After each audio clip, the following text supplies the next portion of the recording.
Decisive Moment marks the 40th ranked season of MLBB. This update introduces a new stasis mechanic, an impressive Mage overhaul, as well as some other interesting changes. Without further ado, let's go.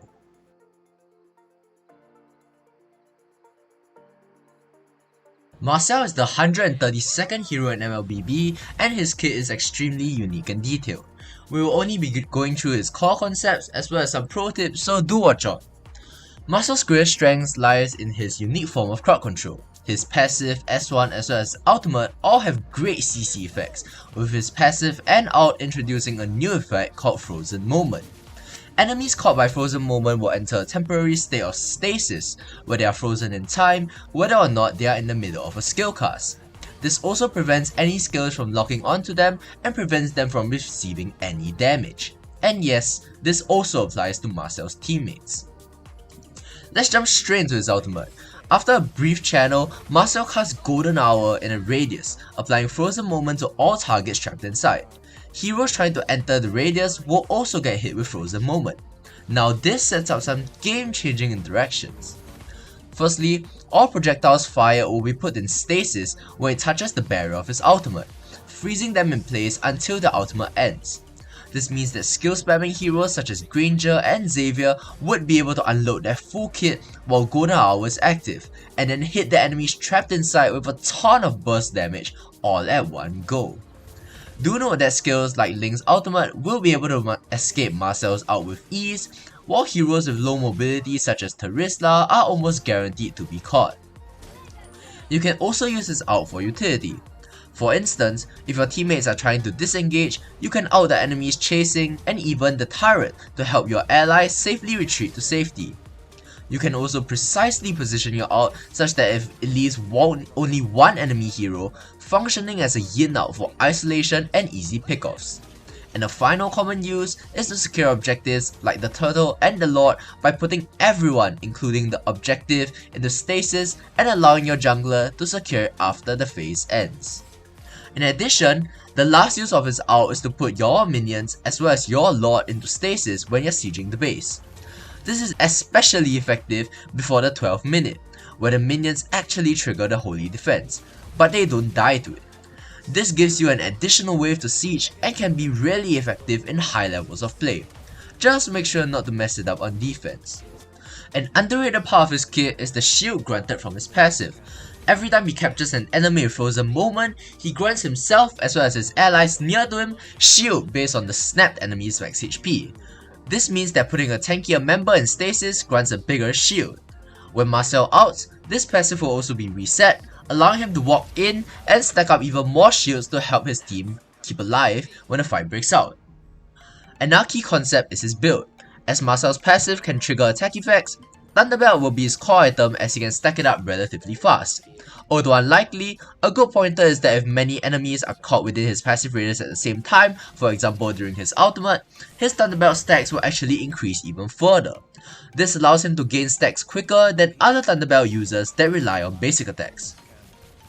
Marcel also has a unique trait of being unable to gain HP, with every point of extra HP being converted into 1.5% of hybrid defense. Thus, when opting for a tank build, Marcel should go for items that have unique passives such as Athena Shield or Antique Cuirass. Items like Radiant Armor can still be bought but fall short for him as the raw magic defense provided is already provided by his high hybrid defense stats, especially when going for Thunderbelt. Now that's all the Marcel tips for now, go ahead and snap your games away. Next up, we'll be going on to the hero adjustments, specifically the balance changes. First up is an adjustment to YSS. His basic attack now benefits from attack speed effects, and his turtle ship duration and radius got reduced. This makes YSS less versatile in terms of his ultimate, forcing players to not spam it and instead save it for crucial scenarios. The attack speed changes also introduce some interesting interactions to YSS. Players may opt for a swift crossbow for faster early game clear, such as similar to Link, and even replace Endless Battle with Demon Hunter Sword. Still, this requires more testing, but it's an interesting change to this Korean general. Phoveus got a buff to the damage and shield from his passive. It now scales better into the late game, and to me is a very underrated buff given how dominant he is in the early stages but quickly falls off as the match goes on. This allows him to soak up more damage and have more dive potential. Obsidia got an adjustment to how her bone shard speed scales with attack speed. This allows Obsidia to gather her bone shards quicker after each attack to fire more bone shards in her next one, increasing her damage using the Trinity build. This helps her fare better against tanks as well, but still requires more experimentation on her best build. Who knows, maybe she could drop the boots. Claude had his attack speed inherited by his ultimate reduced. Along with the previous DHS nerfs, this could decrease his contention rate, but I still think he's a great pick. Ixia had her damage and attributes nerfed, making her slightly weaker on lane and ranked because lower damage also translates into lower sustain, since her heal scales out her physical attack. I don't think the nerf was necessary, but it does make lane matchups against her damage and range a bit more fair. Glue had his damage reduction per stack reduced from 4% down to 3%. He proved to be especially oppressive in rank when he snowballs, so the deaths toned down his survivability and decreased the utility he gets from his passive.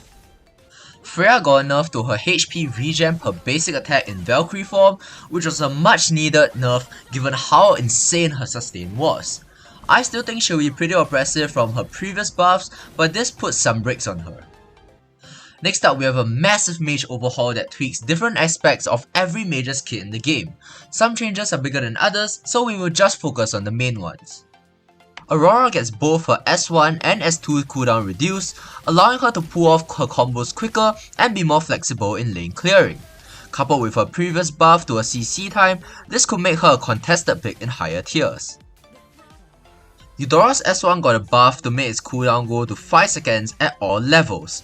This is a huge Eudora buff to make her skill reset more consistently in the early game, as it is one of the cores of her new kit as seen from my video.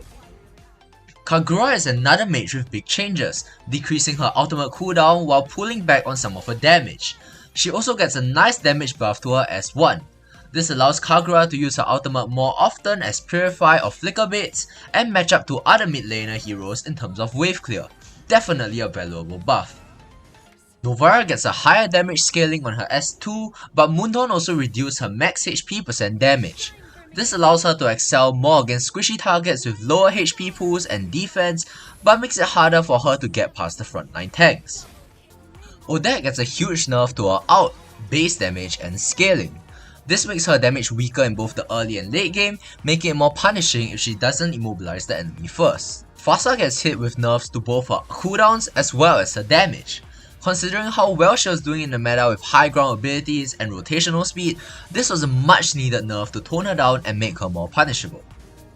Eve also received some adjustments. The shield that she gets from her passive is increased in exchange for a nerf to her slows from her S2 and ultimate. However, with the Ice Queen wand buffs we'll be discussing later, this can be made up for with slight tweaks in her build, only making her slightly less oppressive in the early game. And the final mage that we'll be talking about is Zas. Zas received a massive 15-second cooldown reduction in his ult, being able to match the timings of most mages and making his poke a lot more frequent. Combined with his attribute adjustments, he could certainly introduce a new mid lane archetype that can have both dive potential and escapability. Now, as we mentioned, all the mages actually have their attributes tweaked in some way, so if you want to view the full thing, do go into the in-game patch notes. And the mid lane range minion health was also decreased, so this improves mid lane clearing with the Mage Overhaul adjustments, and it allows mid laners to rotate faster. So overall, a really nice cleanup to the mid lane. Moving on to the battlefield adjustments, we'll be covering emblem adjustments as well as item changes. The Fighter Emblem Hybrid attack dropped from 22 down to 16, and the Marksman Emblem changed from 5% lifesteal to 5% adaptive penetration. Now, Marksman in the gold lane are using too much of the Fighter Emblem because of its recent change to make it hybrid lifesteal, and it paired really well with the DHS, so Moondawn tried to make it more suited for fighters instead and encourage people to pick up more other emblems such as Assassin or the currently buffed Marksman emblem. However, I feel like 5% adaptive penetration is still a bit too low and probably won't change much right now. Now we'll go into the magic item changes. For Enchanted Talisman, its CD reduction got reduced from 20% down to 15% because many players who build Enchanted Talisman end up having 5% of excess CD reduction, so they fixed this with a bit of reallocation of stats. increasing its magic power and HP, but also increasing its price from 1870 to 2070. Glowing One also got its magic power buff, but got its HP nerfed, and its price got reduced from 2150 down to 2050 to match the price of Sea Halberd. Ice Cream One's slow effect will proc more consistently now, going from the interval of 1 second down to 0.4 seconds, but its magic power is reduced. Now this allows mages who rely on consistent skill damage to slow the enemy more effectively to burst them down hard afterwards. This mainly benefits mages like Lilia, Eve, and Jusin. Now there are also some slight magic power buffs to concentrate the energy, Feather of Heaven as well as Stallium Scythe, and Holy Crystal's magic power got reduced from 185 down to 165.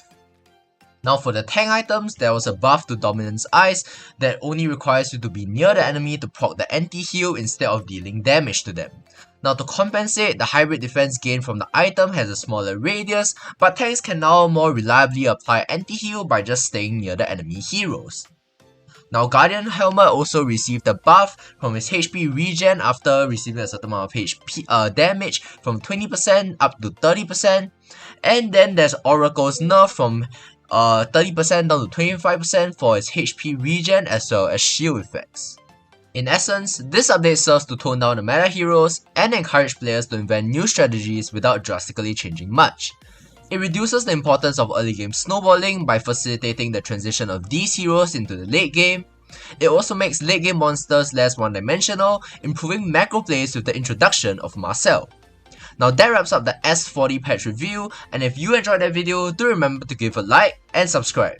As always, this is Jarek, and I'm not just teaching you what works in ML, I'm teaching you why it works. See you next time.